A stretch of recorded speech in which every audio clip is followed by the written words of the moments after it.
On behalf of everyone here, I'd like to thank the department for lending us their beautiful Mod Fife room for this event.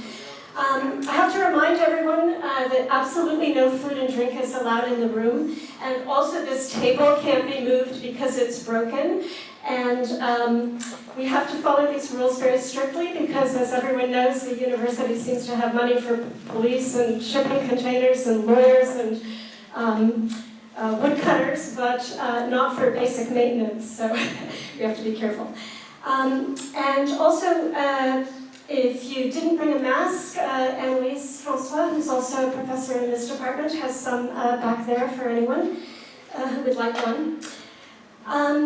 Thanks also to all the panelists who seem to be sitting among us. They're welcome to come up to the table whenever they feel like it. It's an honor to welcome so many people who have worked with such dedication to ensure that UC Berkeley fulfills its mission, sometimes in spite of itself.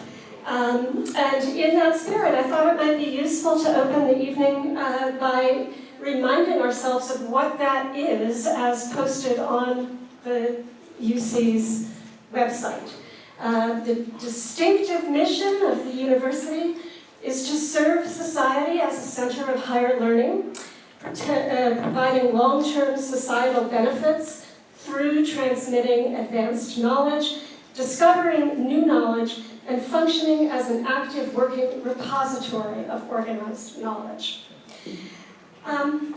Also, just before turning it over to the panelists, the People's Park Council, which has helped organize tonight's event, has urged that every event on behalf of the park include a connection to what is unfolding in Gaza.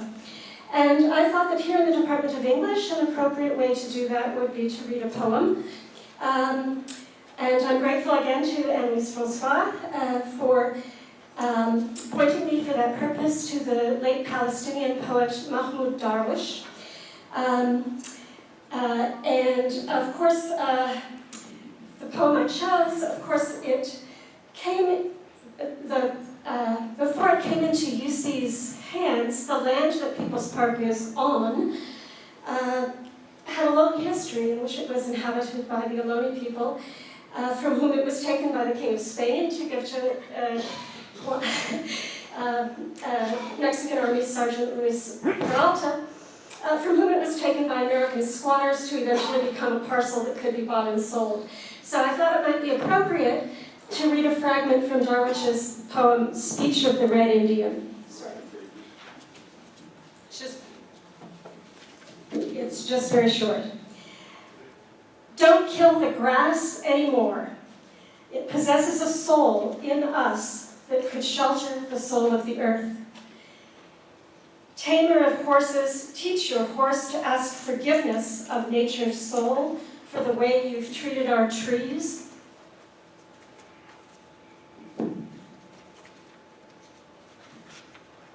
Sorry. Oh, sister tree, look how they've tortured you, the way they've tortured me. Never ask forgiveness for the woodcutter whose axe felled both your mother and your sister. So with that, let's turn to our panelists, beginning, I think, with Harvey Smith of the People's Park Historic Advocacy Committee. And because Harvey has really organized all the speakers, I'll ask him to introduce his successors. Okay.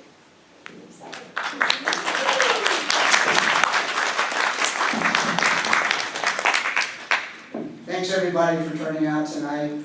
This is really in a sense, a first. It's the first time on campus that both teaching staff, students and student groups, and the community has come together to discuss People's Park. The administration has never had a public forum on People's Park. And so that is kind of, in a way, a lead-in to what I want to explore tonight. I want to look at major questions of disinformation and accountability. First, disinformation. If UC was sincere about building as much student housing as possible, as soon as possible, why would they choose the most controversial site to build its second housing project? If it had started building on an alternative site, it would have been nearly done by now. Why do we get the false choice of having either housing or a park when UC's own planning documents show many alternative sites, and UC owns many other sites that are not listed in planning documents?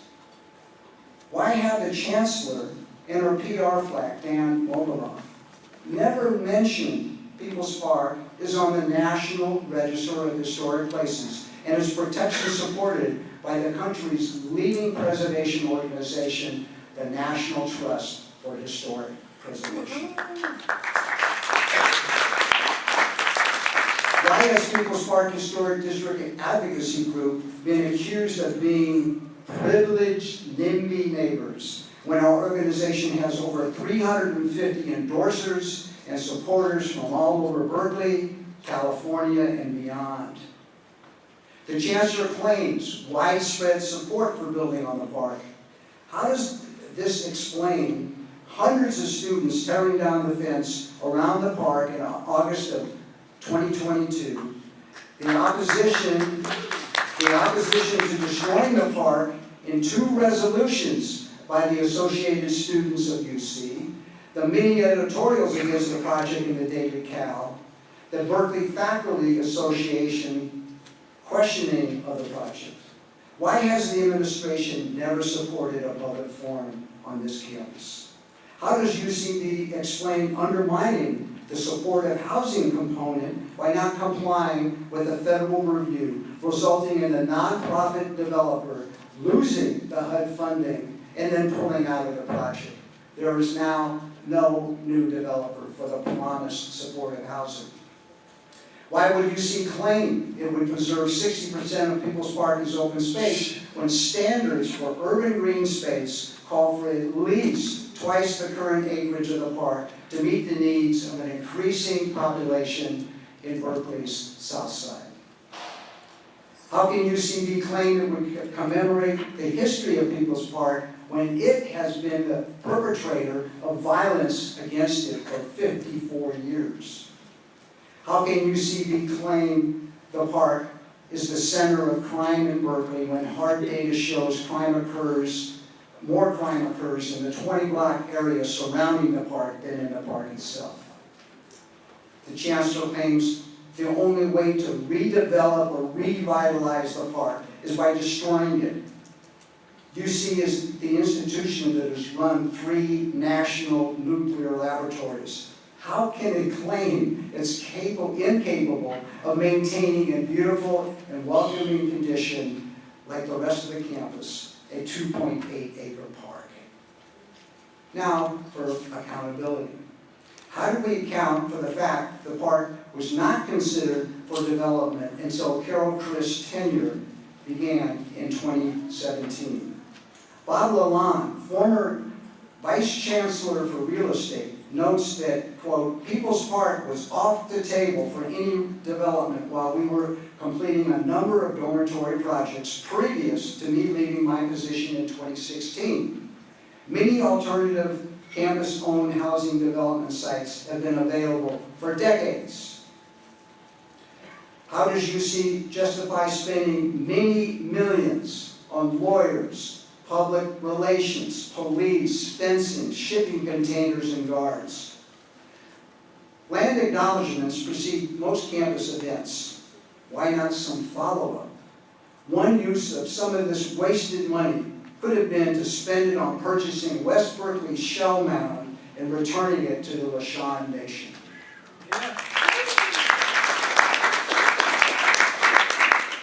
How does UC justify appealing a court decision to the state Supreme Court while simultaneously working with the legislature to undermine that very decision?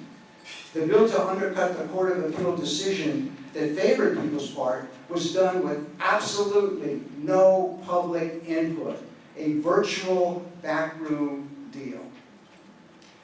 We must extend the discussion of accountability to our elected officials who pretend to be helping to solve the issues of housing affordability and homelessness when their campaigns are bought and paid for by the tech and real estate and development industry. This starts with the mayor and extends to our assemblywoman, our senator, and the governor himself. Politicians and the media have created a false binary of YIMBY versus NIMBY, ignoring real solutions to the housing crisis. The rest of the world solves the crisis by increasing public, social, and cooperative housing. Trickle-down economics does not work. Market rate development only enriches the already rich. The UC Regents, who almost to a person represent the corporate sector, have an example before them. UCSB turned down a $200 million contribution from a donor who wanted to build a windowless dorm, the so-called Dormzilla. UC Berkeley should turn its back on a similarly bad idea, building on People's Park. Ultimately, this is not about student or supportive housing. It is about what the park represents. Wendy Schlesinger, co-founder of People's Park with the late Michael Delacour, points out, quote, "You can kill the physical park, but history tells us you can't kill an idea." For her, that idea is the communitarian ecology movement. For others, it is the free speech movement, civil rights, and anti-war movements.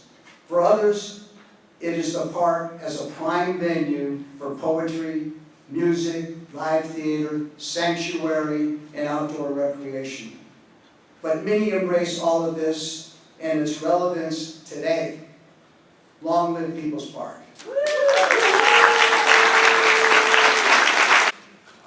Our next speaker is Steve Wasserman, who has had a long career in publishing and editing, and is as the publisher of Heyday Books. He published The Battle for People's Park by Tom Delzell. Unfortunately, Tom cannot be with us tonight. He's under the weather. But Steve is going to give a lot of good background. And Steve is also a veteran of the park. In 1969, he was a high school student and was out there defending the park way back when. It's a matter of profound shame and embarrassment that I appear before you. I'm a graduate of this campus. My folks moved to Berkeley in 1963. I went to Berkeley High School.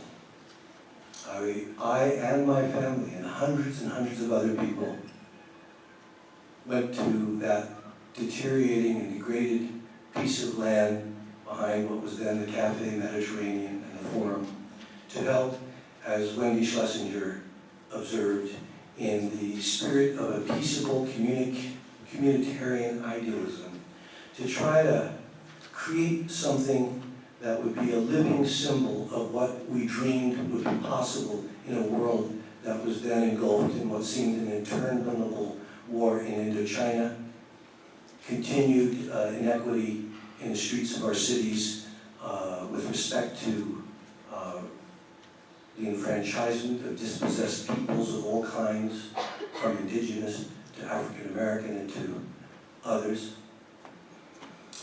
And we remember greatly what was called Bloody Thursday, when in the middle of the night, the university and hundreds upon hundreds of armed goons drawn from police and law enforcement from all the counties, including Alameda County, sealed off the park. And when we went to confront them that Thursday afternoon, May 15th, we were greeted with shotguns loaded with buckshot. One man was killed, James Rector, a bystander. Another man, Alan Blanchard, an employee of the Telegraph Repertory Cinema, was blinded. Hundreds were arrested in the ensuing days in which we protested the armed encampment of the city of Berkeley. The then Governor Ronald Reagan, who had been elected, as many of you in this audience will recall, on a platform to, quote, clean up that mess at Berkeley, meant what he said, and he said what he meant. And so a National Guard helicopter released military-grade tear gas indiscriminately spraying the campus, causing school children a mile away to vomit and sicken in their classrooms. You would think over the next 5 decades, someone of conscience, someone employed by the University of California, charged with the pedagogical task of teaching history to their young charges, would take some responsibility and offer up even an apology. After all, apartheid South Africa, over the decades of resistance to apartheid, in the end put together a commission for truth and reconciliation, and however feebly or however awkwardly or however badly, attempted in some measure to take some responsibility for the horrors they had inflicted on the suffering populations of that country. The University of California, whatever you think of their plans to build housing or what they seek to do, has never taken responsibility, have never even offered up an apology for what they were responsible for doing. And now they have the effrontery to suggest that they be the custodian and steward of the history of our rebellion, and so propose not only to build unneeded housing on that site, and as was observed by Harvey, it's a complete red herring. Yes, students need housing. Yes, for a bunch of different reasons. And yes, the price of everything is far more expensive, but the university has identified many other sites where they could build that housing. And they could even begin, if they decided to, much as UCLA has done for the first time, to build housing on the campus.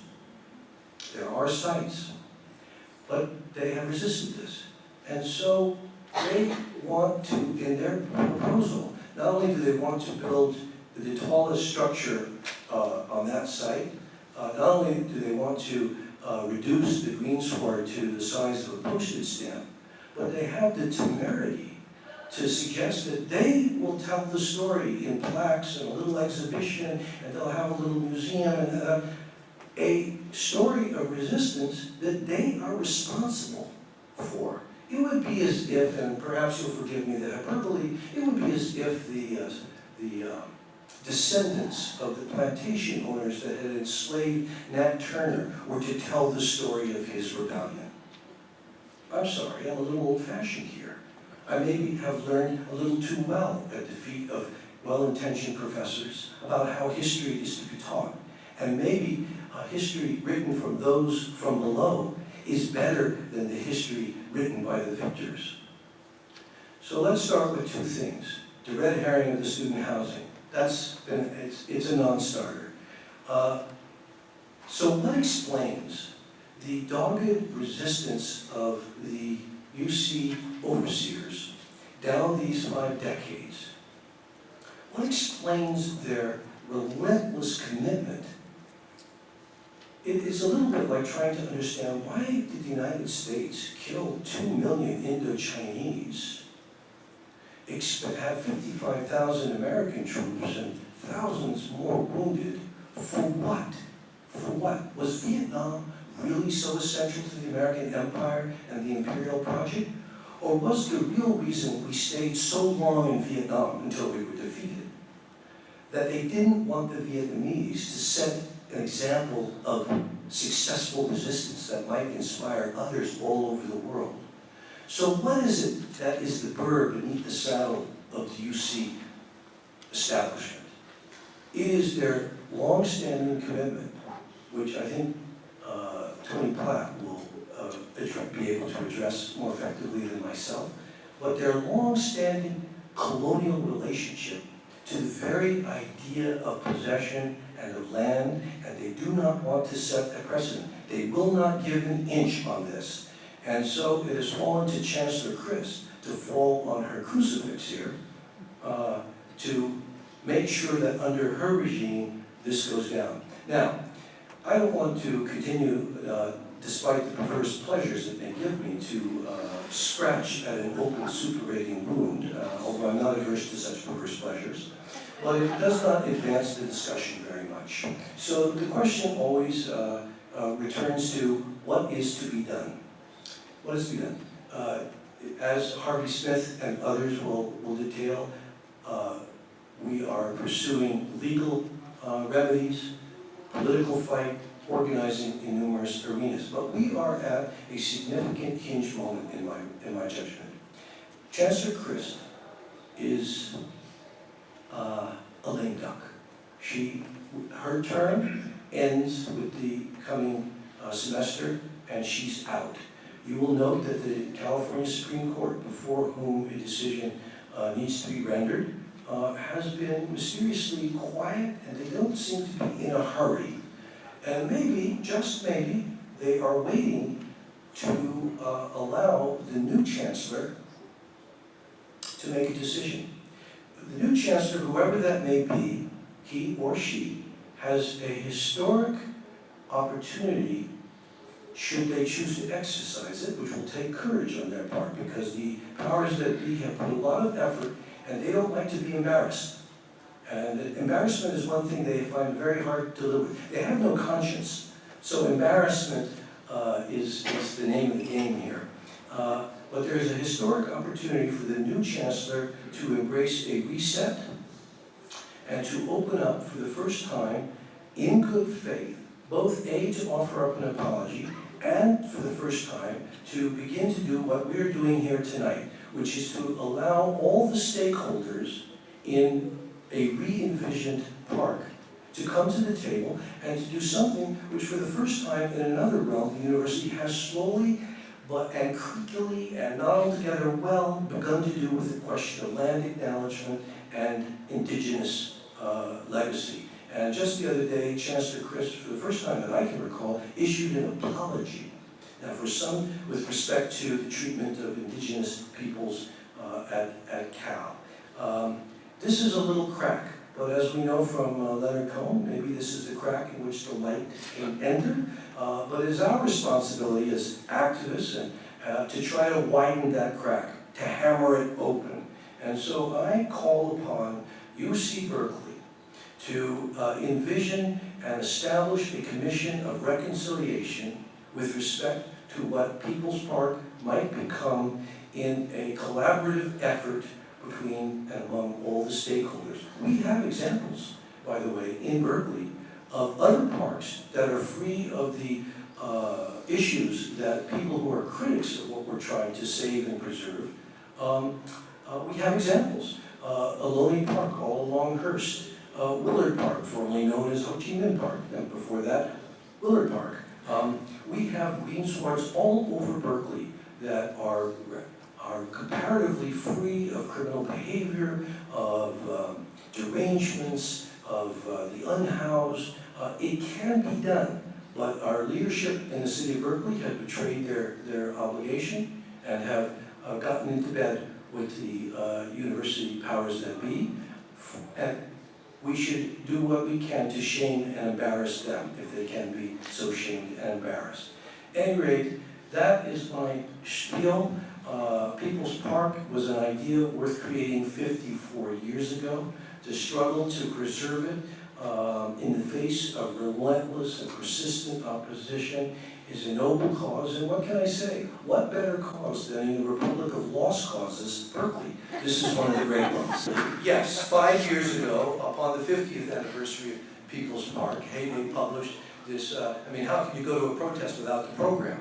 This is the only definitive, I would say, history of that rebellion, comprised of the voices of the people who made it happen, including the voices of people who sought to suppress it.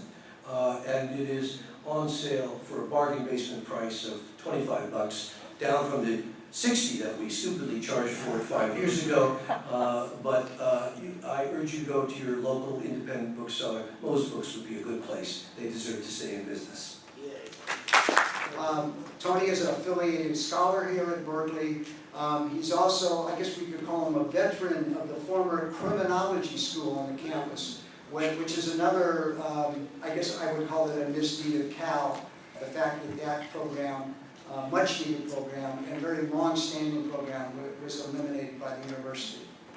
Thank you.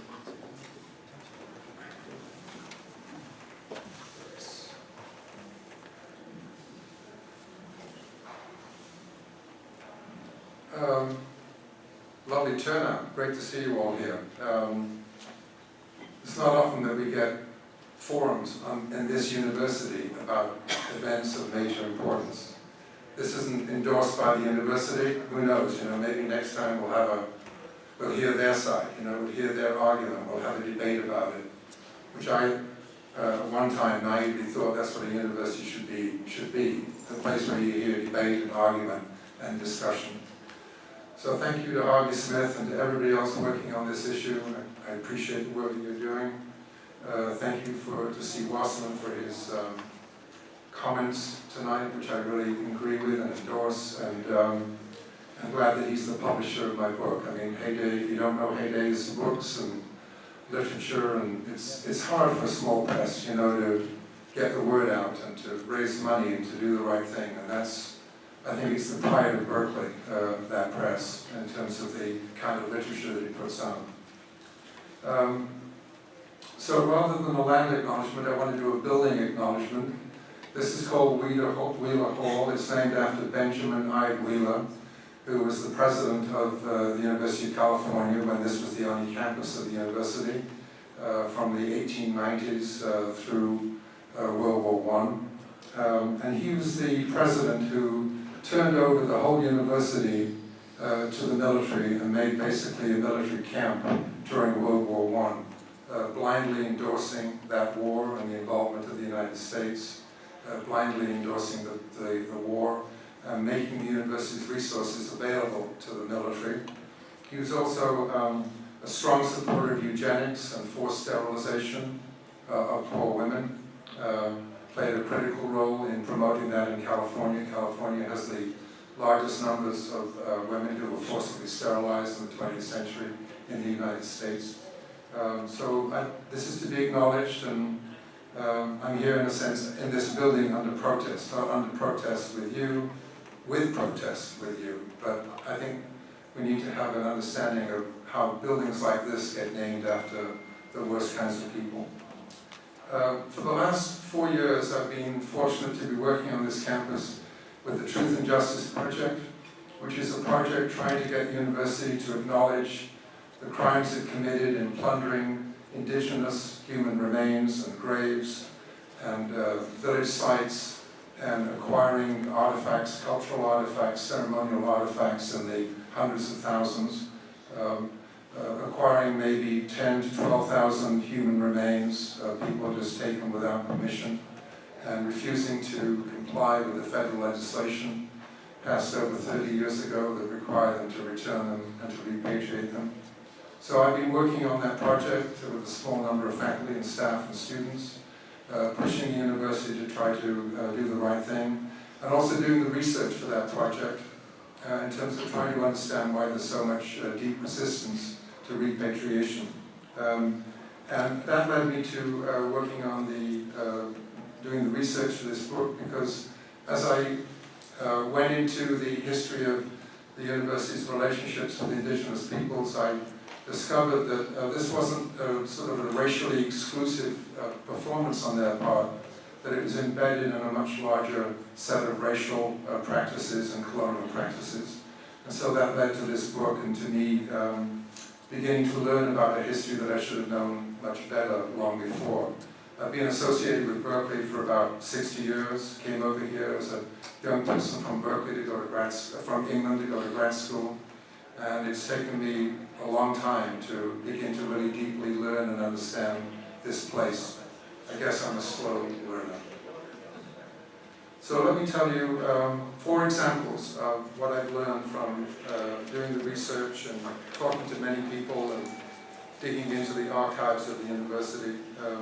4 examples that I think say something larger about the history of People's Park and put People's Park in a deeper and broader framework.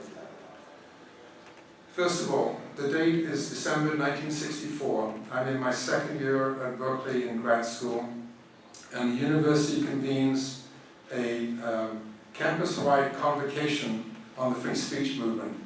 That might be the last time that the university had a public convocation on this campus. If there are more, I'd like to know about it.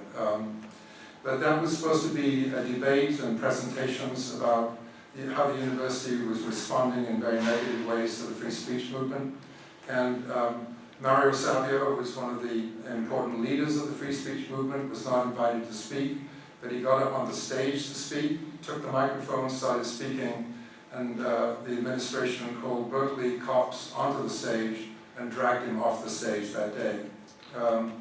There's a certain irony here in that this took place in the Greek Theatre, and the Greek Theatre was created at Berkeley and built in the 1900s by the president after whom this building is named. He'd gone to Greece and he came back and he thought that the Greek theatre symbolized Athenian democracy, and it would be a good symbol of the democratic aspirations of the University of California. The Greek theatre, because of the large numbers of people that were there, was supposed to demonstrate a commitment to public debate, to civic participation, to talking about the morality of a society, of an institution, and so on. And so he advocated for the Greek theatre, and the Greek theatre was built. And when you go through the traditional histories of the university, that's always one of the examples they give of how Berkeley was built as a public institution, and it was a commitment to democracy. Just look at the Greek theatre and so on. But the University of California is very much like Greek democracy. That is that the majority of people who lived in classical Athens, and the majority of people who work on the Berkeley campus are deprived any kind of power in how things are run. So for Greek democracy, women were denied participation, slaves were denied participation, and immigrant workers were denied participation. And in the same way that Berkeley practiced its democracy, students and staff and many faculty also were denied participation in the fundamental way in which the university operates. So today, if you look at the history of the university since that time, we see that there's been like a continual efforts to try to repress and to misdirect and to control any efforts to try to make the university live up to images of democracy. In fact, even today, when there's a peaceful demonstration, as there was a few weeks ago, in favor of Palestine and to condemn the genocide in Gaza, there was speakers, there was information, it was well attended, people were respectful and listened and so on, and helicopters were above us during that whole demonstration. Maybe some of you were there. Just as a warning system, because there was no crime, there was no violence, there was no disruption going on. So what have I learned from this piece of the research that I've done? I've learned that paternal authoritarianism is a more accurate description than democracy of how the university governs itself. So that's the first example. The second example, the date is 1942 to 1945. The university joined this war effort too, in the same way that it joined the war effort during World War I. And this campus became a central place for developing the ideas and the blueprint for the atomic bomb. Not only were the ideas discussed here and developed and became the basis for the actual development of the atomic bomb, that was done on this campus, in a building on this campus, where Oppenheimer and other physicists and many people, not just Oppenheimer, the movie tends to make this sort of a personal issue, but in fact the university was institutionally committed to developing the atomic bomb. And then the university took over the land in New Mexico, Los Alamos, and administered that land, administered the lab, administered the village site there. The university, along with the federal government, were the co-administrators of Los Alamos, and helped their physicists from this campus then help to build and develop the atomic bomb. And then people from this campus, physicists from this campus, were also involved in identifying the sites for where the bomb should be dropped. So we're talking about identifying Hiroshima and Nagasaki as a place to demonstrate what the bomb could do, knowing full well that these were cities that were primarily occupied 98% by the elderly, by women, by children, by civilians. I was reminded of this when, a few years after his retirement, the Chancellor Albert Bauer, who was the Chancellor of this university from 1971 to 1980, he was asked about how he handled protests on campus. And sometimes, he said, in a very candid moment, sometimes you have to crack a few heads when being asked about how he dealt with protests on this campus. Actually, if you look at the history of the university, quite a lot of heads. So what did I learn from this piece of research on the history of the university? I learned that the university is not at all averse to employing violence, from slaughtering the residents of Hiroshima to occupying People's Park. Thirdly, the date is the present. Find this here, here it is. The date is the present. So if you walk onto the Berkeley campus, it took me a long time to figure this out and to notice it, but at every entrance, at every entrance to the Berkeley campus, from all the 4 major entrances, there is a plaque in the ground. It's a brass plaque. It's quite small. And next time you're coming onto the campus, take a look for it. How many people here have looked at it? Can you raise your hand? Good, okay, so you know what it says, right? Okay. So on what it says, I'm reading this because I want to be accurate and not make you think that I'm exaggerating here. It says, University of California is the property of the Regents of the University of California. Permission to enter or pass over is revocable at any time. Boo, exactly. So, what's interesting to me about this, well, I didn't expect it to say the university is the property of the people of California. You know, I wasn't hopeful for that. But I thought it might say the legislature, or I thought it might say the executive branch of the government as well as the legislature. But no, it talks about the regents as the owners of this property and the ability to say who can come here and who can not come here onto this campus. So to me, that's not just a symbolic note, because this is a legal document, if you will, you know, embedded in the ground. This is a legal document of ownership. And when you look at the history of the University of California, you find that it has a very unusual status in the California Constitution. The Constitution of 1879 gave the University of California independent rights that were equivalent to the rights of the executive, the judiciary, and the legislature. So it has an extraordinary amount of legally derived constitutional independence in the Constitution of the University of California and the history of the state of California. So when the regents say we own this property, it's not just wishful thinking, it's not just a claim of ownership, it's actually recognized in the institutionalized constitution of the state. So People's Park, I've recently discovered, because I've been doing some more research on this, People's Park is one of 8,279 pieces of property and real estate that are owned by the University of California. 8,279 real estate and property. And the last vestige of this local property owned by the regents that where they met opposition for many years is the south side of the campus.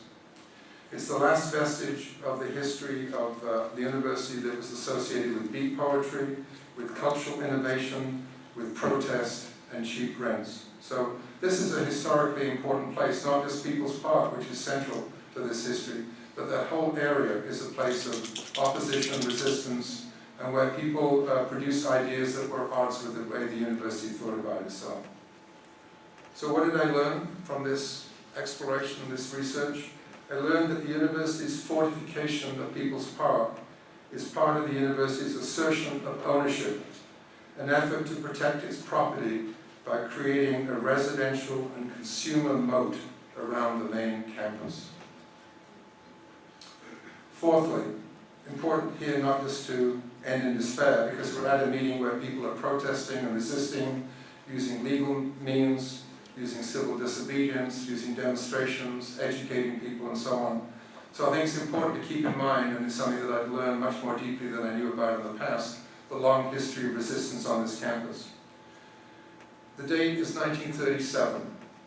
The poet and then undergraduate Robert Duncan, important California poet, was sitting on a lawn on campus talking to two comrades, and they were actually reading poetry by James Joyce. And then there was a bell sound on the campus, and Robert Duncan got up and talked to his two comrades, two women, and said, I have to go because I have required military drill on campus. This is 1937. So from the founding of the university, it was founded in the 1860s, but it moved into the Berkeley campus in the 1870s. And from the 1870s until the end of the 1950s, military training, military drilling, military classes was obligatory for undergraduates on this campus. So the woman that he was sitting with on the lawn, it was a nice day, gave him a hard time and said, you know, you want to be a poet, you want to be a literary person, and you're getting up to leave because you're going to go and drill with bombs, you know, around the campus. And at that point, this is from his autobiographical writings, so at that point, he said he decided then and there to resist obligatory military service at Berkeley, and also to leave the university. He abandoned his studies, and he decided to enlist, he used that word, he decided to enlist, as he put it, in a poetic order more commanding than my fear of military authorities. So this is an example from the 1930s, but you could go back to the late 19th century and find people opposing required military drill, people opposing taking required military classes, and throughout a long period of the history of the university, there's never been a major time when there hasn't been political protest around all kinds of issues. Long before the South African disinvestment campaign, long before the anti-Vietnam War protests. By the way, in Vietnam they call it the American War, not the Vietnam War, which is more accurate. Long before the free speech movement, long before the opposition in the 1950s to the loyalty oath. It was a loyalty oath, by the way, during World War I. Anybody studying or teaching German literature, German language, had to sign a loyalty oath to the university. And these protests go back, as I say, to the late 19th century. Some of these movements were successful. The struggle for political speech was eventually successful in the free speech movement. The movement to get rid of required military drilling was successful, took until the end of the 1950s. Some protests were not successful. But as activists, I think we need to learn and to know this history. It will help us to understand what we're up against and also to become more effective warriors for social justice. Thank you. We're going to start with Sylvia T. Sylvia is a recent UC Berkeley graduate, an independent archival researcher, and a People's Park defender. Sylvia. Hi, everybody. Hi. I would rather not be speaking here. I would rather be at the park with you tonight. A few of the things that I've learned over the years of being involved with People's Park.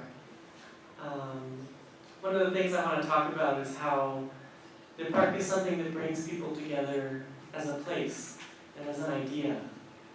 And so it's something that doesn't always have a consistent party line to go along with it. It's always been sort of this rough and tumble, wildcat kind of struggle that happens in the streets, in people's minds, people hanging out at the park, more than the ideas of politicians or the support from the more mainline actors.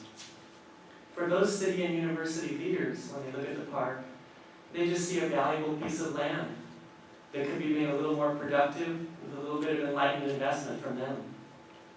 They use students' experience of housing scarcity as a wedge to try to turn people against the park. But People's Park remains full of life today. It's part of the social fabric of Berkeley. It's the heart of the street scene and the counterculture. When a lot of people think of People's Park, you think often of hippies, and then more recently, even the pandemic, you think of the tents and the people living in the park. When we talk about People's Park, we're not talking about one park community. We're talking about communities in the plural sense. Tonight we have represented some of the historical interests in the park. But we also can think about the chess players. We can think about the folk musicians. We can think about the intergenerational groups of left-wing activists and climate activists that have gathered at the park. People's Park is the only public basketball court in Southside. Every afternoon it's a free cafeteria, food not bombs. People's Park stage has a special place in the Bay Area's hip-hop scene. Anderson .Paak played the park in 2012, and dozens of local artists got their start at hip-hop in the park. When we think about the park's history, In the 70s, they just wanted to keep it as a paid parking lot. In the 90s, they wanted to build volleyball courts. They've come up with something a little bit more compelling today. They're trying to gamble our park and our community with this cynical political calculation that the voices of us, the people who use the park every day, who know the history of the park, who gather in the park, are going to be drowned out by a chorus amplified by them of people and politicians clamoring for those new beds. This has left us with little choice but to put our bodies on the line. That housing, by the way, is housing that the university has long neglected to build.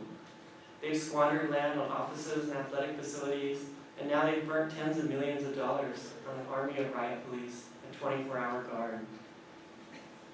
Beyond that, I just want to say that housing is not a cure-all. Many people don't understand that most of the people who come to the park are housed. People come from miles away in Oakland to get away from street conflict. People come to get away from troubles with their spouses. People come to the park to get away from homophobic or transphobic family.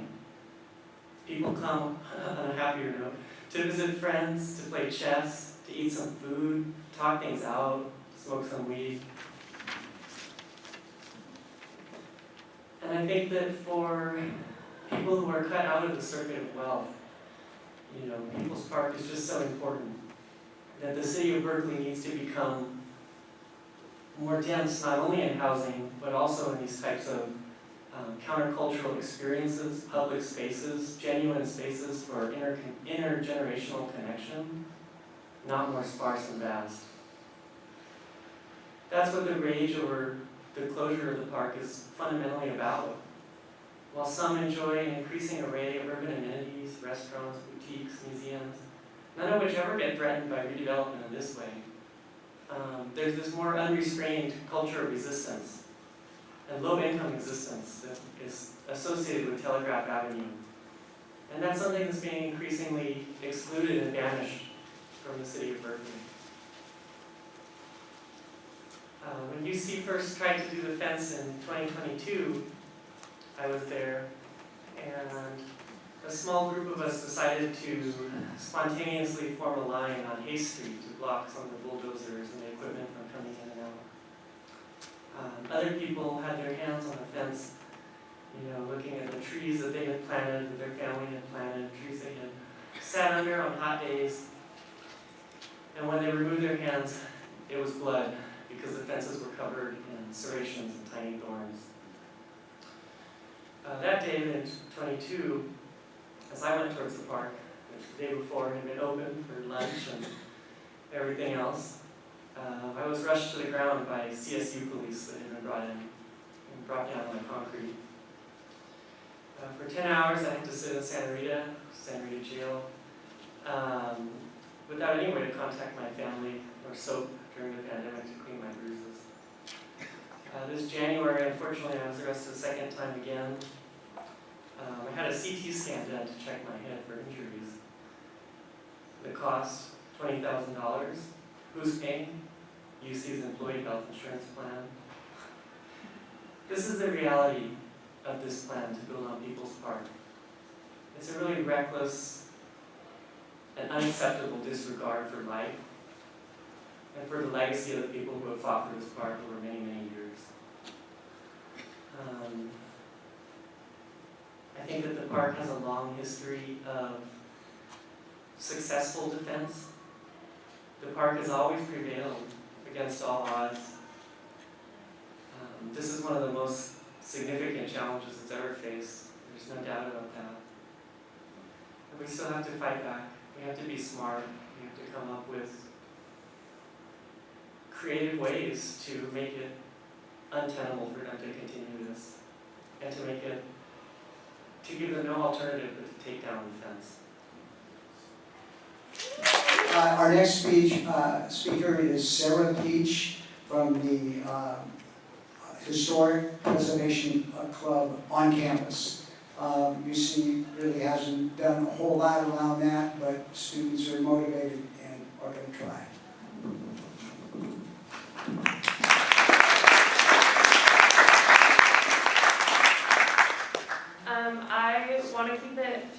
kind of short and sweet, but to start, I'm part of the Historic Preservation Club on campus.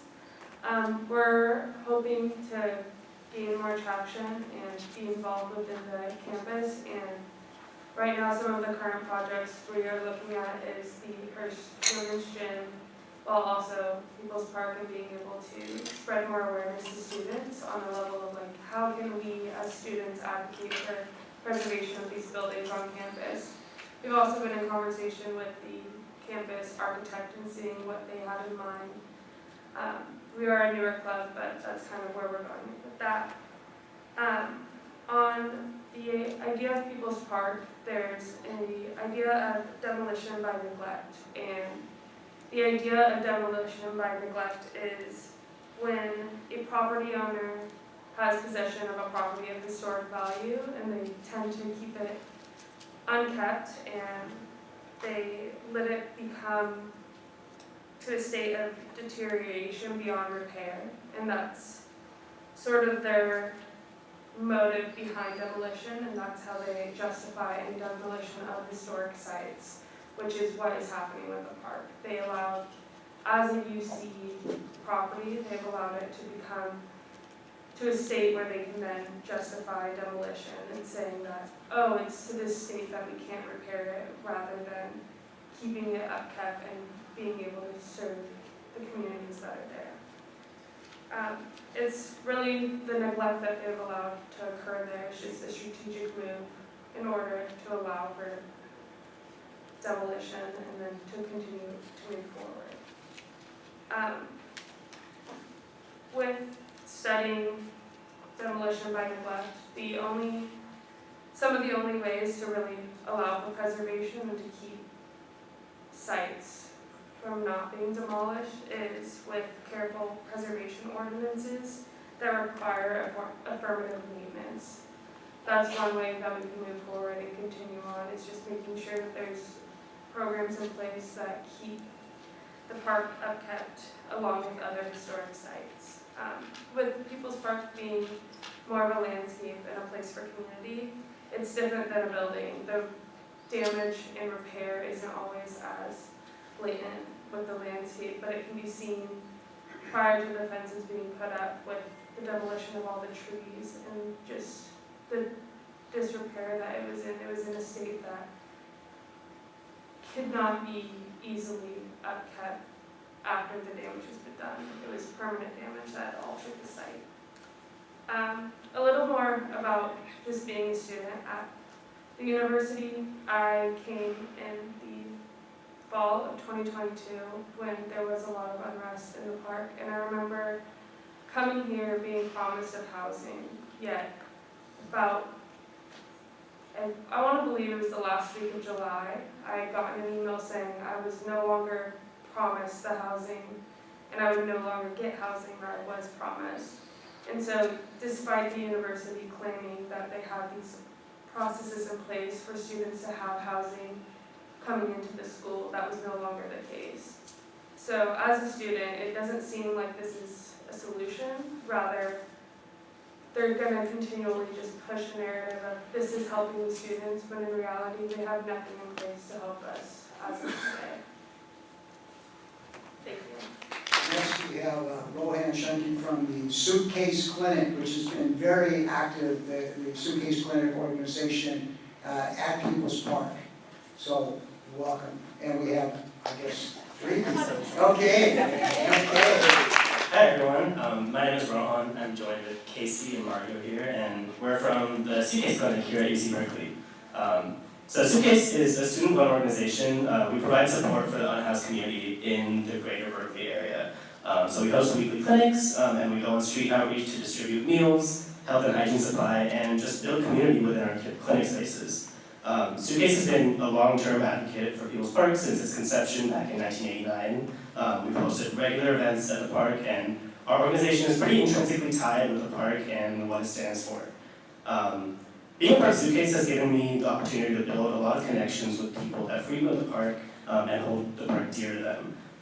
When I first came to Berkeley, I was really inspired by the park's ideals of radical self-determination, mutual aid, and community. It seemed to exemplify a lot of the ideals that I would want to see in a more community-oriented society in the future.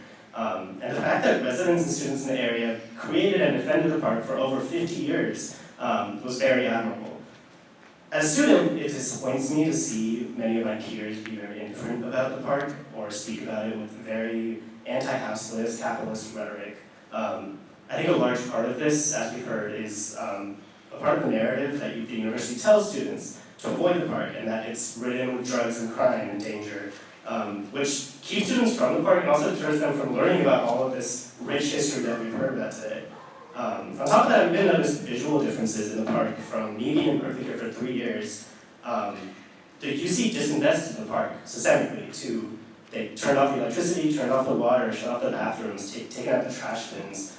I would love if the university would save one of these last green spaces in the south side and actually invest in the park as a place for students, Berkeley residents, and just the greater community to come and build connections. The UC also likes to frame this as a housing issue, is essentially putting any students against this development as NIMBYs or as anti-housing. As we heard, the UC has identified at least 8 other sites that they could build on, and technically say that they're planning on building on all of them, but it's clear that they have chosen to prioritize People's Park. It's clear that they have this long-term grudge against the park and a lot of the things that it stands for, especially because it was initially created as a space to be able to openly talk about political dissent and usually against the university or the power structures that the university supports. They've also lied a lot about the reality of the development that's being built. They still don't have legal approval to actually build because of the failure to properly consider environmental impacts of this development. The student housing that they claim will be affordable is still going to be above market rate and not serve any of the students that really need it the most, even though about 44% of undergraduates have reported being unhoused at some time, or at some point of their time here at Berkeley. On top of all of this, I'm sure you've all seen the beautiful shipping containers. The university allocated $53 million of tuition and taxpayer money just for their police presence, barricades around the park, and this 24/7 apex security guards that you see on all 4 corners of the barricades. I think the need for this level of safety measures is a pretty clear sign that the community is not for this development. People's Park is not a lost cause. All of us are here, and I am excited to keep on fighting until we can once again share the love and community that it fostered. Hi everyone, my name is Kacie. I use she, her pronouns, and I'm currently an undergraduate senior majoring in history and French here at UC Berkeley. I'd like to thank you so much for opening the doors tonight and for giving me this platform, and for all of you just being here and listening. I'm also a member of the Suitcase Clinic and one of the class directors for our decal actually, where we prepare volunteers to work in solidarity with low-income and unhoused people in our clinics and to better understand the complex and interconnected systems that trap people in poverty like redlining, food insecurity, systemic racism, and a lot more. Every semester, we interview many applicants who are interested in joining Suitcase Clinic. And during our interviews, we ask the classic questions about their interest in our organization, their availability, their experiences. But we also always ask a question about People's Park and the possible pros and cons of building on the land. Every semester, when we ask this question, we hear students cite safety concerns, a need for housing, but also the acknowledgement that they don't know enough and that they want to learn more. And in my opinion, I think this is really indicative of the university's selective embrace of stories that bolster its own image. The university is happy to tell people that Dr. Martin Luther King Jr. spoke on the steps of Sproul Hall, or that the free speech movement started here in 1964, but when students and community members actually embrace these radical ideals that are found in these movements, about community organizing, mutual aid, and green spaces for all to enjoy, the university somehow draws a line there. Cal students can tell you about the Margaux Salvio steps, the MLK Student Union building, but they cannot tell you about those who died and were sprayed with tear gas in the 1969 protests for the park. This lack of student knowledge about the park and its history is also driven by a unique culture of distaste and distrust for low-income and unhoused people amongst Berkeley students. As a resident assistant in the freshman dorms, I actually saw earlier this year firsthand how orientation week for incoming students teaches them to avoid unhoused people and to avoid People's Park, creating a stigma that can last throughout their time at Cal.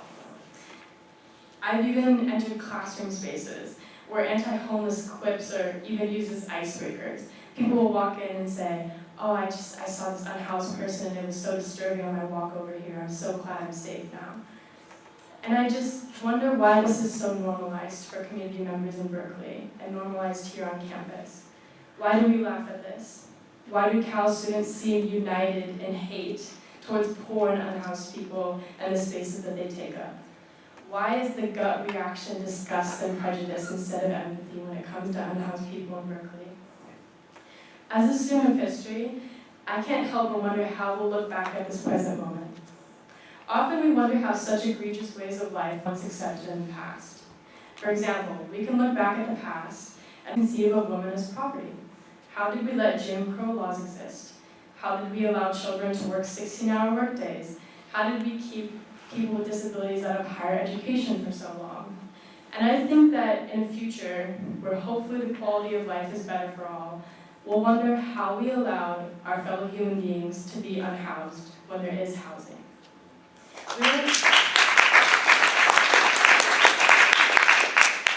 We will wonder how students stepped over people sleeping on the streets on their way to class.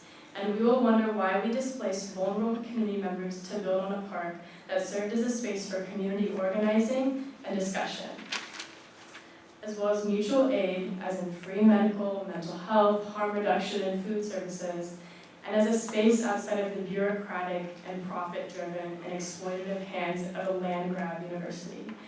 And I just wonder if at some point there's ever going to be a line between UC Berkeley and Berkeley itself, or if it's just all going to become UC Berkeley at one point. So I thank you so much for your time, and let 1,000 parks bloom. Hi, I'm Margaux. I'm also a class director, and I'll keep this short and sweet. People's Park is one of the few remaining spaces for non-transactional existence for everyone in the community, housed or unhoused. Willard Park is fenced up, and the glade, ostensibly for everyone, is protected through gates of wealth and class in practice. Chess Club and People's Park are the last vestiges of Berkeley's robust and civically engaged community, and it's in our best interest to protect it. While the importance of the development of supportive housing in Berkeley should not be understated, People's Park is simply not the proper site. It was an urban forest with federally protected trees until the university turned it into a shipping container graveyard. It was a venue of great cultural significance, having hosted figures like Angela Davis and the Grateful Dead, until the university turned off the power. But the university does not get to dictate the future of the city. It's a college town, but we are in the city too. We get to dictate the future. In 1969, People's Park was a muddy, trash-filled parking lot. The community came together and put labor into the land, nurtured the soil, and gave the park new life. It is the people who developed the land. It is the university who laid waste to it. Let People's Park exist as a site of solidarity, conservation, and play. Let People's Park exist. Let's take back UC President Drake's Julia Morgan mansion and turn it into housing. Hello everyone, thank you so much. My name is Fitzgerald. I use they, them pronouns, and I'm speaking on behalf of Telegraph for People. We are the leading urbanist group on the UC Berkeley campus, and myself and many of my colleagues at Telegraph for People were in the park recently fighting, watching our friends be arrested unlawfully, and overall, we are people who really respect the park and really care about the park. We're also people who advocate for housing, and we know that People's Park is not where housing justice is going to be served. So I want to tell you all a little story, and forgive me if I'm telling you something you already know, or if this sounds irrelevant. I promise I will get to the point. So early in the 20th century, San Francisco was home to a large African-American community now known as the Fillmore District. It had a very, very vibrant music scene with a lot of Black economic success and community and joy. It was oftentimes called the Harlem of the West. In the 1906 earthquake, Market Street was essentially destroyed, causing a lot of businesses, particularly the entertainment district, to relocate to the Fillmore, which was largely unharmed. Meaning that more people were coming in, there was a lot of competition with the Black businesses and Black business owners, and ultimately the city decided that they needed that space from the Harlem of the West. And so they decided to expand the then 2-lane Geary Avenue into Geary Boulevard, which is now a major roadway where people are killed nearly every year. And they said that we need to fix this space, that this space is not good, that it is blighted, that it is a stain on the city. And that's because there were Black people there, and brown people, and people in community and celebrating and not adhering to what the government had hoped for it to be. So they created a roadway, an expressway right through they created Geary Boulevard, an expressway right through Japantown and Fillmore, and now we know today as a much less diverse community. So I tie this back to People's Park under the term of urban renewal, the idea that certain communities, particularly Black and brown communities, need to be fixed somehow, or that they're somehow not good enough or do not adhere to socially acceptable standards. And like with the Fillmore District, People's Park has been the victim of urban renewal. The university has intentionally gone and destroyed the park, chopping down historic trees, failing to maintain, now tearing up grass so that it is muddy and actually causing damage to the sewers. And they've said, this park is not good enough. This park has unhoused people and drugs, and it is a danger to our students. And they're actually describing situations which they don't want to tell you they have created. So the university has come into a beautiful community-owned space and destroyed it and said, we need to fix it. We need to fix this place that is dangerous and not worthwhile. And the reason they're saying that is because there are low-income and unhoused people. People's Park was never about housing. It was about renewing land. It was about making it better. It was about making it wider. It was about making it more privileged. And as we've learned with instances of urban renewal in the past and segregation and redlining, there are no truly successful instances of government controlling behavior. If you look at New Orleans, where they have fences that quite literally tear through communities, where there is a Black community and a white community on opposite sides of the fence, there's often a culture of fence hopping and making friends with people of another race. Or if you look at BART with our fare gates, fare evasion is everywhere. No matter how many new gates they try, there will always be a level of fare evasion for people who can't afford to travel. Or if you have anti-homeless architecture, places that are designed for sitting but not sleeping, none of these tactics work, and closing off the park to the people who've created it and who nurture it and love it won't stop the park from existing, not as an idea and not as a place. So as long as we are here developing on the park, we'll never succeed. Thank you. Our group is called the People's Park Historic District Advocacy Group.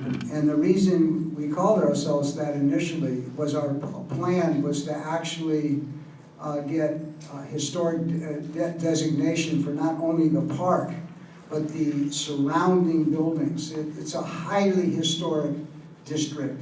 Across from the park is the First Church by Bernard Maybeck, a national landmark.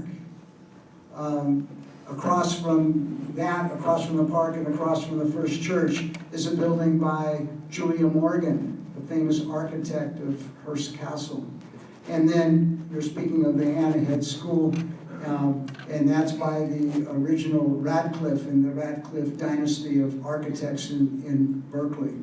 So this is a pattern, and I think this might be a motivator for students from the Historic Preservation Club, because not only is Anna Head being neglected, but my colleague Gray Brecken has pointed out the neglect of the Hirsch Gymnasium, and also at the, help me, Sarah, the building over across from Clark Kerr. Yeah, the Smythe Fernwald House. It's a historic house owned by UC, and it's just sitting there. So it's a huge problem because UC does not honor this amazing architectural legacy that we have. One of the ideas for the park would be to preserve the park in beautiful condition like any place on this campus, but then also have an interpretive center. Because people come from all over the world and they ask, where is People's Park? So if they're coming here already, and Berkeley plays on that history, both the city and the university, why not see it as an asset?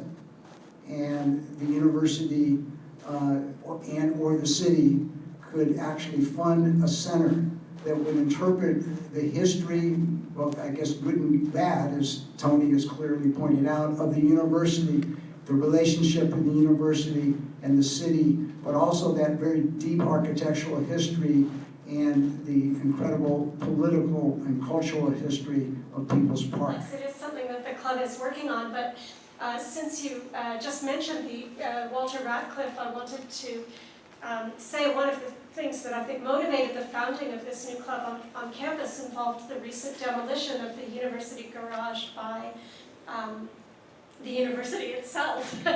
Even though it was a beautiful, beautiful structure owned by the university and designed by William Radcliffe, who designed our beautiful Morrison Library, and also demolished the beautiful 1921 Walnut Street house. They bought up a rent-controlled apartment that was inhabited by people and tore it down in the name of providing more housing. So I just wanted to take the advantage to add my 2 cents worth of that. Dealing with this for the last, since 2019 when they ambushed us tearing down trees. People's Park is supposed to be a national historical landmark. Not only People's Park, but Telegraph Avenue itself. For all of the things that happened in the 1960s, are you serious? It's just gonna be ignored like that? No, it's a national historical landmark, and I think we should petition the United States of America to make it that. That way they can't touch it anymore, because they've already gone over the line right now. Governor Newsom has already crossed the line. He's tearing down a national historical landmark. That's where we need to focus our attention to. And it's your turn. So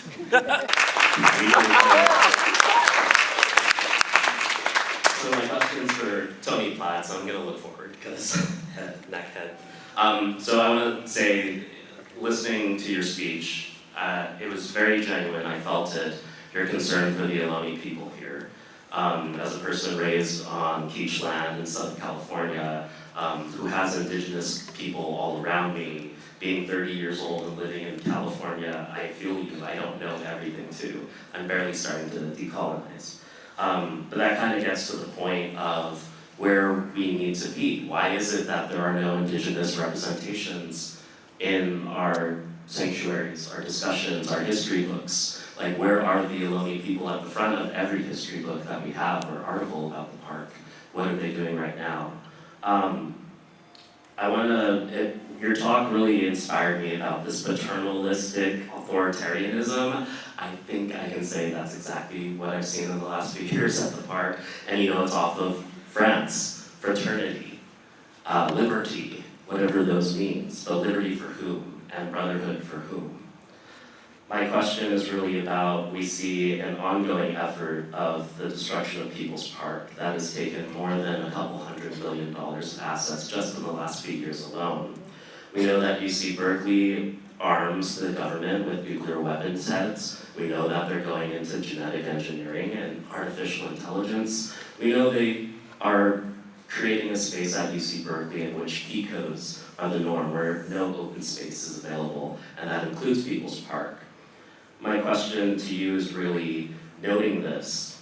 As activists who don't have affiliation, as people going around in their own individual day lives, how do we combat this deep state that UC Berkeley created as the state of California?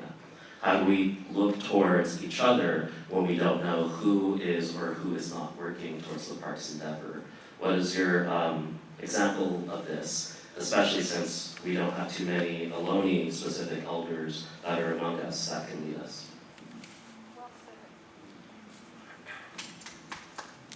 Well, you said it all there. I want an answer. I think the relationship with indigenous people in California is this is our slave history. This is our exploited institutional history that we've not dealt with. The university hasn't dealt with it, and the university even adopted a slogan, the slogan "Fiat Lux," which is Latin for "Let there be light," which is our manifest destiny slogan. The university uses it all the time.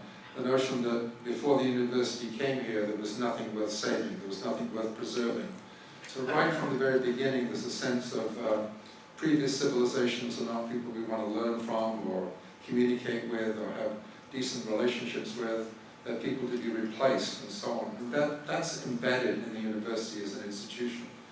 So it's going to take a profound shift to get the university to come to terms with that. I think the person who talked about the South African Commission after the end of apartheid, that's comparable to the kind of thing that we need here. We sort of need to stop doing business as usual and ponder what does it mean for the university to take land that belonged to the Ohlone, to benefit from other land that was taken from the Ohlone under the Lincoln administration and given to the state legislature for the university. Take land in New Mexico that was used by tribes, particularly for burials, and build a whole plant to create atomic weapons on it. I mean, this relationship is so central to this history, and the university keeps dealing with it like a corporation that has to handle, bad publicity or solve an immediate problem or set up a task force or deal with it as sort of an irritation, not to stop and think about this fundamental relationship built on exploitation, built on disrespect, and so on. And it still goes on because the university does not engage in full, open relationships with tribal communities and tribes and bring tribal representatives into a conversation about what to do. In the same way that it doesn't have a public conversation about People's Park. In the same way that there's nothing on the campus to recognize what happened with the university's involvement in atomic warfare.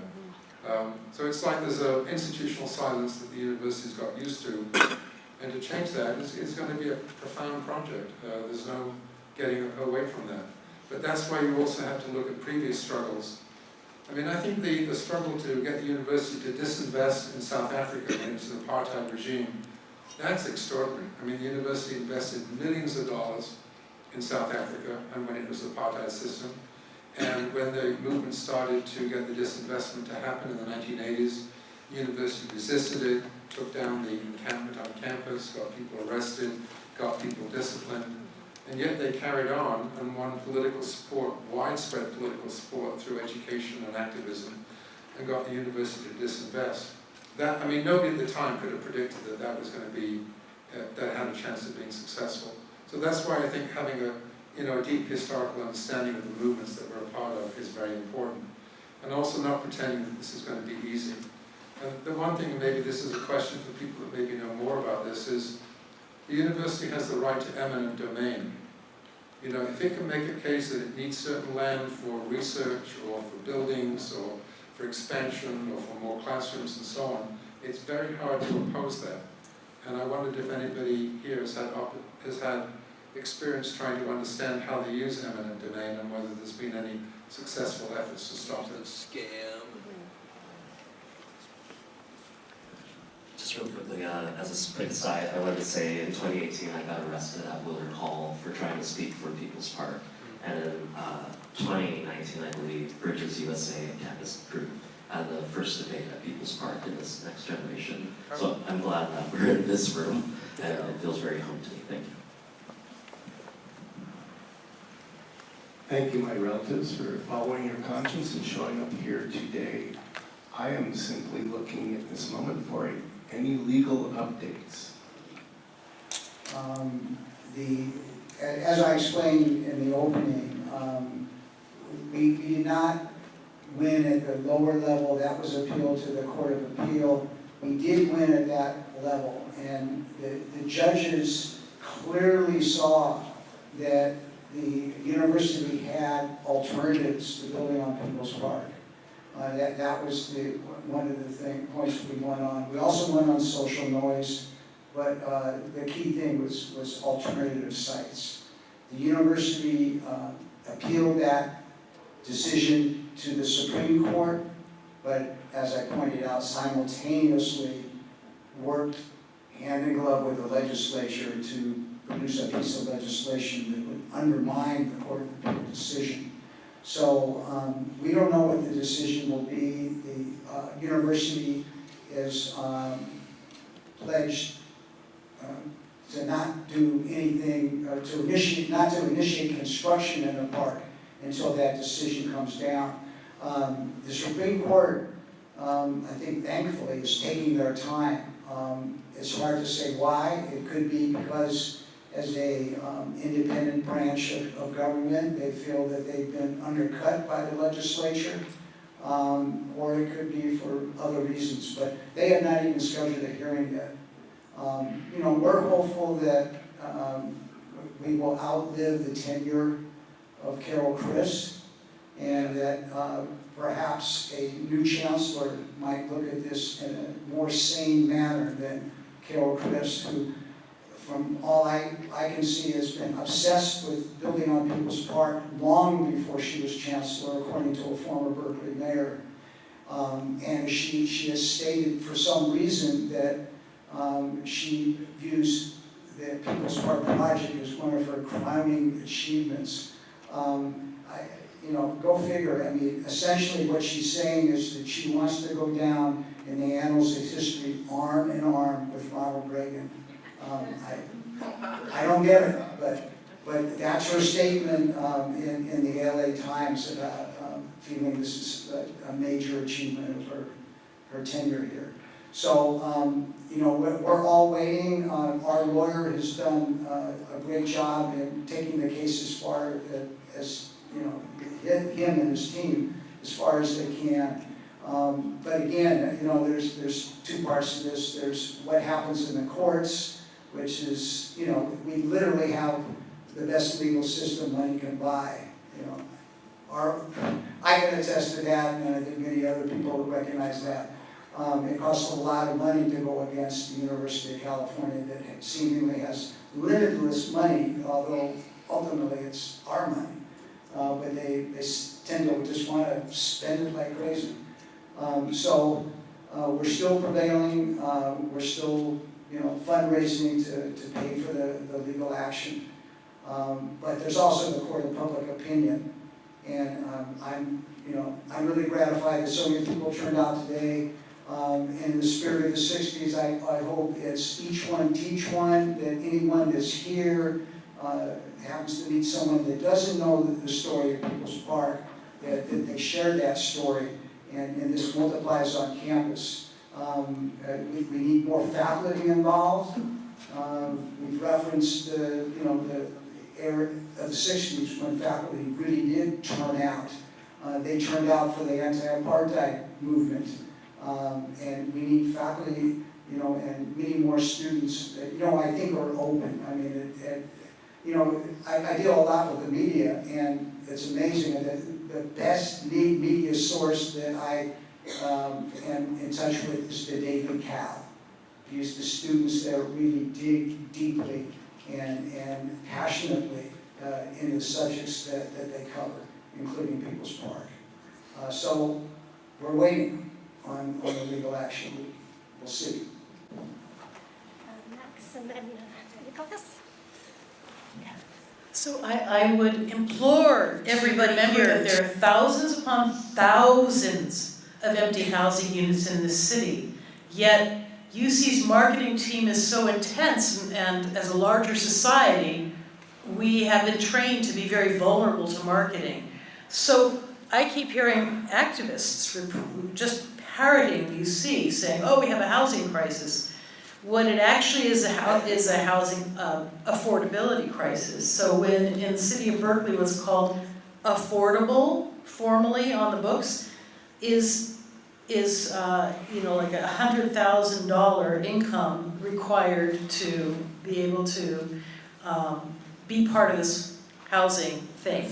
So in moderate, $120,000 is considered moderate income. So actually, like many of us fall below what's even called the very, very low income level.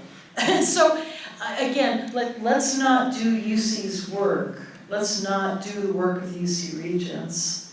I also would ask you to consider helping the legal fund. And certainly Harvey can help you do that, Joe can help you do that, but also those clipboards going around, People's Park Council clipboards, have the Venmo icon on the back. So if you do Venmo, you can, that money that you donate to that Venmo will support the legal fund, which is not the only thing that's needed, but the legal stuff has really helped to keep the park going right now. And the rest of it is that we need to change hearts and minds. There's not a shortcut. There's no shortcut. That means taking the time to talk with the people you know, as I'm sure everybody in this room is doing. Aiden, can you mention your event this week? Yeah, if you get the mic. So I'm going to have kind of a depressing question, but I'll preface it that I'm very down for active resistance. I was there on August 3rd helping take down the fence. I had over 5 warrants, $200,000 of bail money, and I was there on January 5th. I was actually the last free person to leave People's Park. You give me an effective strategy to overcome these obstacles, I'm there, I'll put my body on the line. But when do we get to the point of accepting defeat and thinking about actually working with the university for the commemorative project? I know Ari Newlight, the university social worker, is constantly bugging me and the people I work with to work with him, and I think all of us have been united in saying, no, we are not going to work on this commemorative element. We are not going to give you any of our voices so that we are all together in unanimity. But does that then sacrifice our ability to have any input on it? Will we have these random architects creating this commemorative element where we could, as community members, put our insight in and have it be representative of our actual struggle, both historically and present?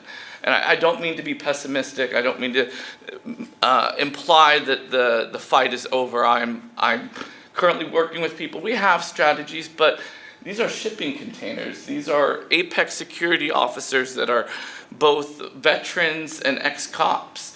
You know, the obstacles seem insurmountable. So at what point do we begin to work with the university? Or do we never? Do we wait till the very end? And will they even work with us at that point? So that's kind of my question. For anyone, really. Steve's got an answer there.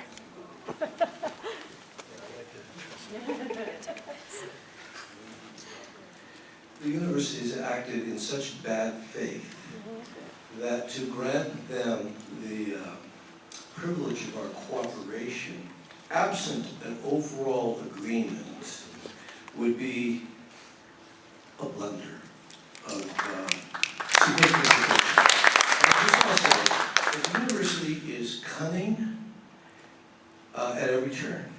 So they have hired a very distinguished and very talented MacArthur genius, Walter Hood, who teaches architecture.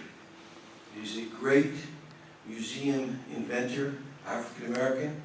Tom Dalzell, the author of Battle for People's Park, and I met with him prior to the pandemic, actually, because he reached out to us and said, tell me how we can, because he is the one who designed the Charleston Museum devoted to the enslavement of people that just opened up and has gotten great reviews. He's the subject of a New York Times magazine profile. He's much lauded. He's won great prizes. Very talented guy. And we sat with him, and he would like, on behalf of the university, remember, he works for the university. They are paying him as kind of, let's be upfront about it, window dressing, to lance the boil of anxiety among people of conscience and want to do the good thing, so that the university can appear to be a conscious steward of even the nuances and complexities of the very situation which has been so eloquently pointed out, they have helped create and are largely responsible for. So he was trying, this is an old-fashioned word which we used to toss about some years ago, called co-optation. It is to blunt the sharp edge of our resistance in order to get us to already be defeated. And if I can take away one thing from this terrific assemblage, first of all, the students, you guys are magnificent. We love you, Suitcase Clinic!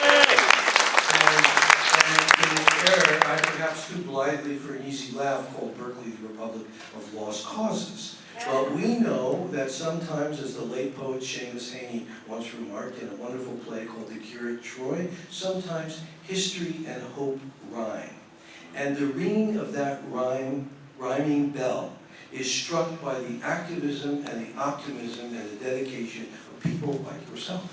So the person next to me is sitting holding a wonderful pamphlet called Disorientation. I remember when we launched the Disorientation Weeks in 1971 and 72 in order to introduce incoming freshmen into a history that no one can preserve. I mean, people come to the campus, they're not born knowing things. We were never born knowing things. So we have a tremendous obligation to win hearts and minds. I honor you for your resistance and your courage in putting your body on the line. I wish more people would do that. But we need to organize people wherever they are. And this little teach-in was a good first step in that direction. Thank you for providing the space where this happens. But to echo Tony Platt's comment, I look forward to the moment where the university will feel the pressure, because we have held their feet to the fire, that they will feel obligated to engage us in a debate where they currently feel themselves empowered to ignore and to demonize those of us who are resisting them. So thank you very much. It's getting to where it's overwhelming us, all of us, this way. What's going on with People's Park is bigger than any one of us. It's bigger than you, it's bigger than me, it's bigger than you, it's bigger than you. But collectively, there's nothing bigger than all of us put together. Now let's put it that way, all right? Let's be on one page collectively, whether we have disagreements with each other or not. Because together we can come through this. But divided, we cannot. Oh yeah, by the way, the next person who should be speaking should be...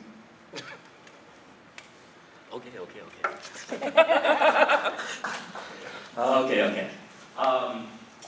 Well, I know what side I'm on. The event that we're starting to organize, though, is a march on Regent Street, and the name is meant to be that way. Regent Street being the Regents of UC Berkeley next to People's Park. So turning it into People's Way. So going from Willard Park to Regent Street to UC Berkeley's campus, back to Chess Club and the mural to commemorate our history. 5 o'clock p.m., March 15th, the Ides of March, if you know what I mean. Bring a candle! Everyone should be bringing a candle, and it's not just me, it's not just one person, it's a call to say enough is enough, that we're not going to be complicit with the shipping containers. We're not going to be complicit with going over our anniversary without us celebrating, with going through Bloody Thursday again without us celebrating, or Michael Delacour not getting an apology. Enough is enough. And so I think like a march on Washington, a march on Regent Street will start us to get to that path. And I just want to make sure, if you have not signed the list about getting announcements, we have a lot of activities that are going to be going on. We have the library, the Central Library, on April 20th in the morning, and then we're going to have an event in the afternoon. If you want to know when things are happening, please sign up so that you can get the announcements. It's really important that you're all involved in this. The People's Park Council, peoplespark.org, and then the easiest thing is just Google People's Park Historic District for the People's Park Historic District Advocacy Group website. I just want to recognize, because we had a lot of speakers and writers up here today, but also the artists and poets have been active, and I want to recognize David Solon and Julie Seal for the mural, the incredible mural that was painted on Valley Street. And I'm still waiting for the graffiti artists to show up, because those containers, they need something. Oh, we'll get it done.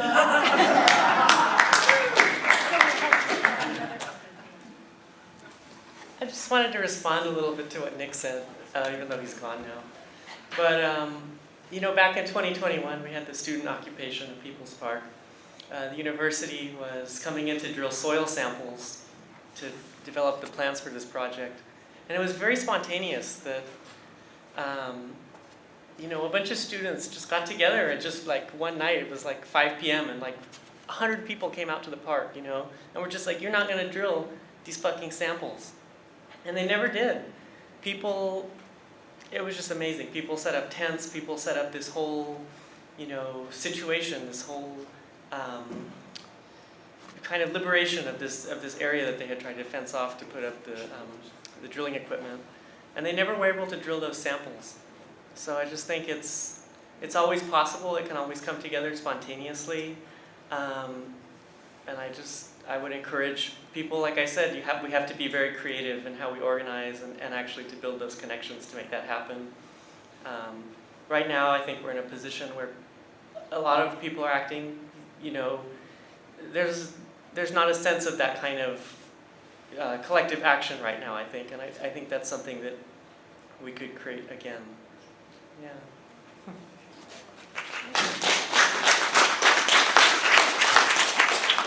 So, thank you everyone. I think we're going to wrap things up here.